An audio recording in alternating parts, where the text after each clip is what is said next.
Happy New Year! Welcome to your January astrology for Pisces and Pisces ascendant. And this is a very important month for you to get connected. Now that's going to mean different things for different people. But what does it mean for you personally to feel connected, to be connected? And when we start the month, all of the planets are moving in a forward motion. Nobody's retrograde until the 5th. And so we start off with this big enthusiasm, this large push to get going, get moving, get in the flow, get in the groove. And the first day of January, the first shift is Mercury going from Capricorn into Aquarius. Mercury going, and that's where it's going to go retrograde, from 1 degree Aquarius. So it just dips over into that sign. And for you, it's going into the sector of understanding what is going on behind the scenes, understanding what you can't necessarily know by the nuts and bolts, the pure facts. It's a very place for seeking information from a spiritual source. So that is part of the overall weave in and out that will come in and out of your month. Even though it can be very busy, there's a weaving of getting information from a spiritual source like your higher self, intuitive self, tarot cards, astrology, whatever your tools are, dreams, interpretation, meditation, getting very quiet, and then interacting that with this busyness of life of getting going. On the 3rd of January, so the first 10 days of January are very busy about setting things up and a lot of shifting energies. Am I going this way, this way? The 3rd, Mars goes from Libra into Scorpio. And Mars and Scorpio for you, and this is significant as Mars will go retrograde in April from the sign of Sagittarius, but then go back into Scorpio. So it will spend a lot of time in that realm. And it's a water sign, you're a water sign.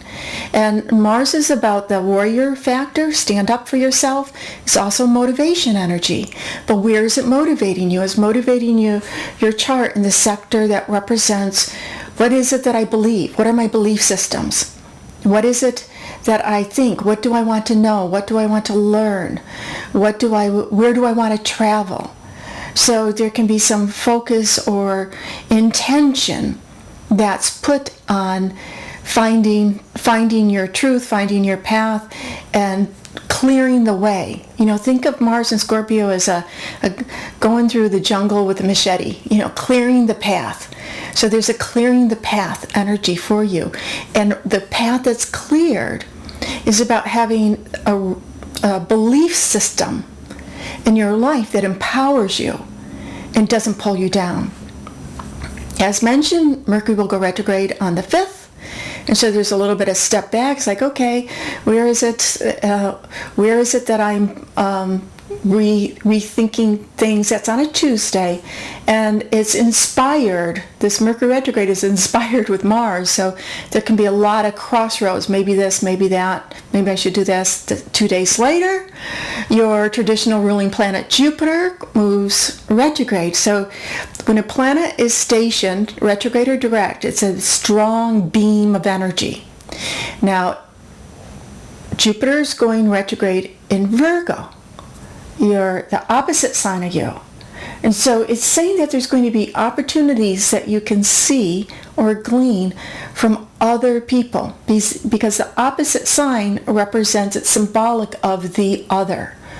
Whether it's a romantic partner or anybody in your life, it could be a co-worker, it could be a friend, it could be just people that you feel somehow I have some type of a partnership with them.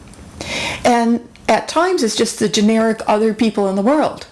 So there's something about looking at others, what they're doing, and seeing perhaps a path they're on, the way that something that they've have or accomplished that you might want for yourself. and be able to say, hey, if they can do it, I can do it. That, a little bit of that. But in another manner of speaking, that Jupiter opposite your sign also does represent there can be people that come into your life that can be beneficial to you, although that Jupiter in Virgo might have something to do with a work element, or someone who is a little bit of, a little bit of do it this way, do it this way, wanting to figure it out. Or even just, since Virgo has one of the elements is about health and the health factor, it could be a workout buddy, a yoga buddy. Let's go to the yoga studio together.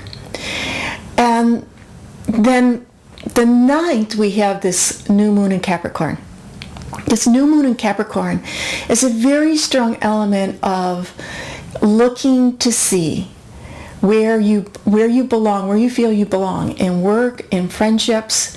And if you feel that you don't quite, I don't know if I quite belong there, then there could be something that you decide around the new moon or after the new moon of making some changes, making some shifts.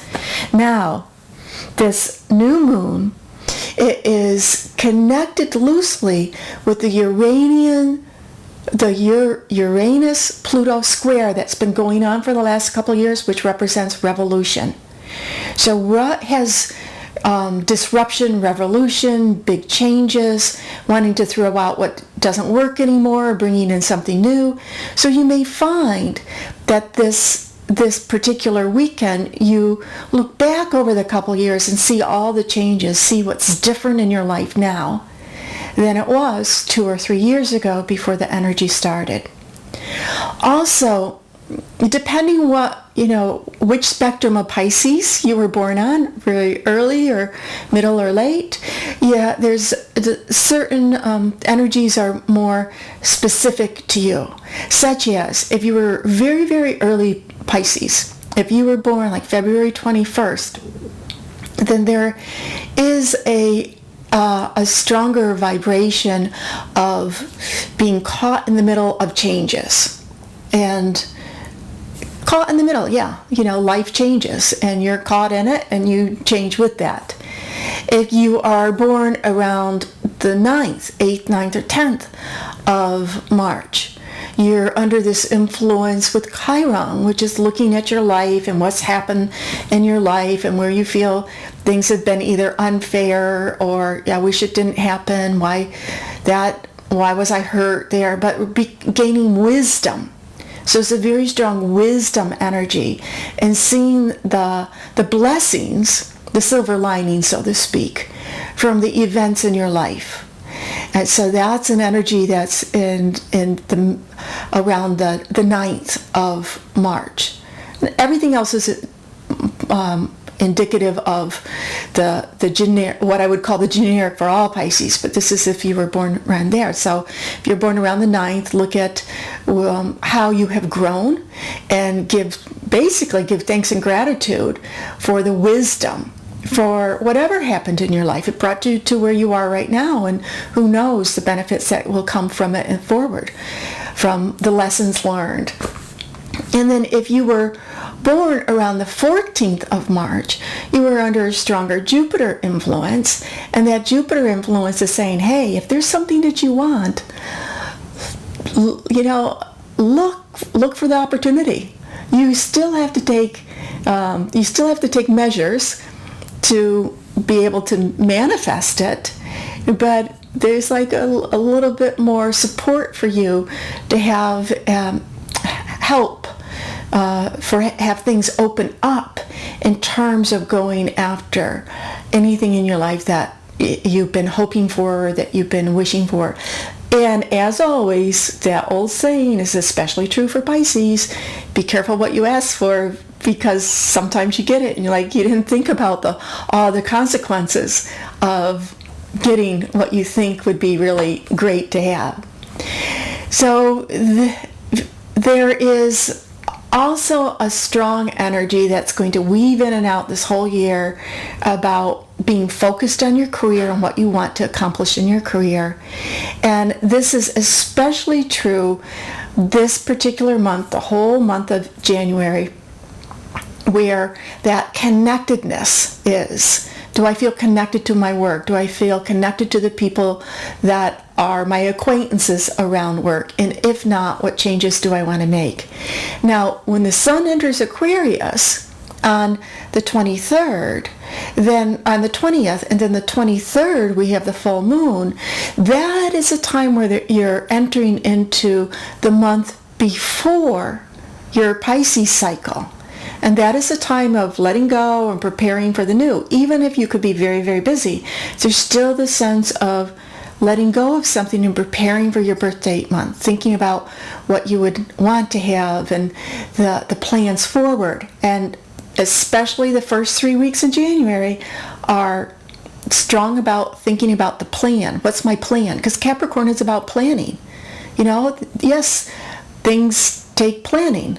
And then the 20th and moving into the Aquarian cycle, especially with the full moon on the 23rd, that is like, now that I have the intellectual, the practical side like written down and planned, the intuitive side is to come up.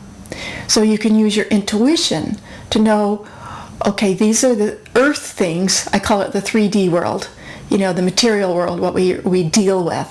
And now the intuitive world can help guide you and merge those two things together in order to manifest what you want. The 25th, we're moving towards the end of the month. The 25th, Mercury goes direct, and that is a time where you may feel, where you may get more communications back, especially because it's connected in a sector of your chart that represents friendships or work-related individuals that are there. There's a depth of thinking that's going on, and some of the things where you might have felt, I've been in a quandary, I don't really know how to make this happen. That last week of February, more of the ahas can come, especially if you're tapped into your intuitive side, and the messages can come from being able to just bubble up. It's like, oh yeah, that's who I need to call. This is what I need to do. This is what feels right. So have a great January and a happy New Year.